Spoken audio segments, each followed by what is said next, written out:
చేతికి అధికారం వచ్చి నెల రోజులు కూడా కాలేదు. అప్పుడే టీడీపీ ఎమ్మెల్యేలు మంత్రులే కాదు, వాళ్ళ భార్యలు కూడా చెలరేగిపోతున్నారు.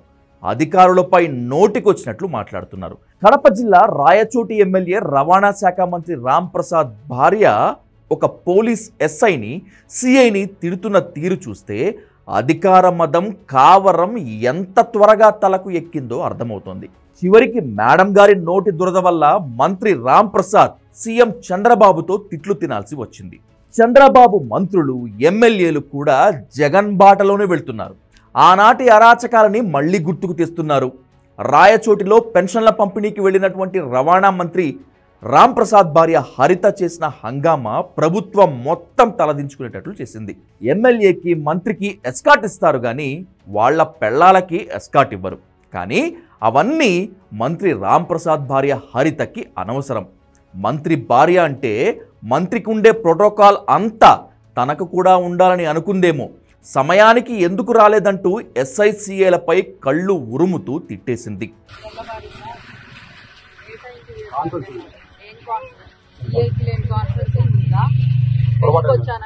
డ్యూటీలో రావాలని చెప్పి యూనిఫామ్ కూడా లేదా మీకు? ఏంటి పొరపాటు? గవర్నమెంటే కదా ఇస్తుండే జీతము, వైసీపీ వాళ్ళు ఏమైనా ఇచ్చారా?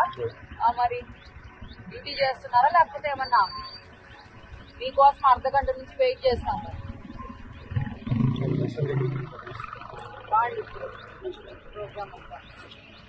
ఆ మాటల్లో ఎంత అహంకారమో చూడండి. రాష్ట్రంలో పోలీస్ ఫోర్స్ ఉన్నది మంత్రుల పెళ్లాలకి ఎస్కాట్గా వెళ్ళడానిక?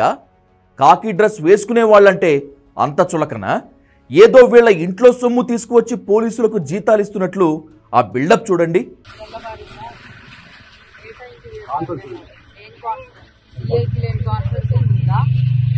వచ్చాననుకున్నావా? డ్యూటీలో రావాలని చెప్పి యూనిఫామ్ కూడా లేదా మీకు?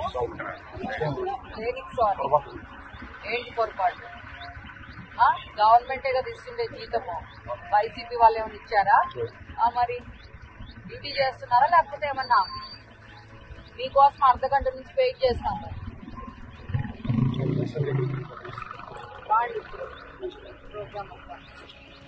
వైసీపీ వాళ్ళు ఏమైనా జీతాలు ఇస్తున్నారా అని మేడం గారు నిలదీస్తున్నారు.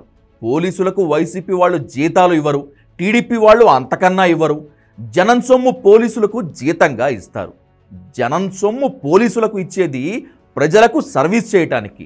ఎమ్మెల్యేలు మంత్రుల పెళ్లాలకు ఎస్కాట్గా రావటానికి కాదు. మంత్రి గారి పెళ్ళాం ఓవర్ యాక్షన్ ఒక్కసారిగా రాష్ట్రంలోనే కాదు మిగతా రాష్ట్రాల్లో కూడా గుప్పుమంది. కారులో కూర్చొని ఆవిడ మాట్లాడుతున్న మాటలు చూసి సామాన్యులకు కూడా యావగింపు వచ్చింది. ఈ వ్యవహారం మొత్తం సీఎం చంద్రబాబు నాయుడు వరకు వెళ్ళింది. ఆయన వెంటనే రామ్ ప్రసాద్కి కాల్ చేసి చీవాట్లు పెట్టారు. మళ్ళీ ఇలా జరగకుండా చూసుకోవాలని ఆదేశించారు. మరో రకంగా చెప్పాలంటే మీ ఆవిడని ఒళ్ళు దగ్గర పెట్టుకోమని చెప్పు అని ఇండైరెక్ట్గా వార్నింగ్ ఇచ్చినట్లే. భార్యగారి పుణ్యమా అని మంత్రి రామ్ ప్రసాద్ చివాట్లు తినాల్సి వచ్చింది.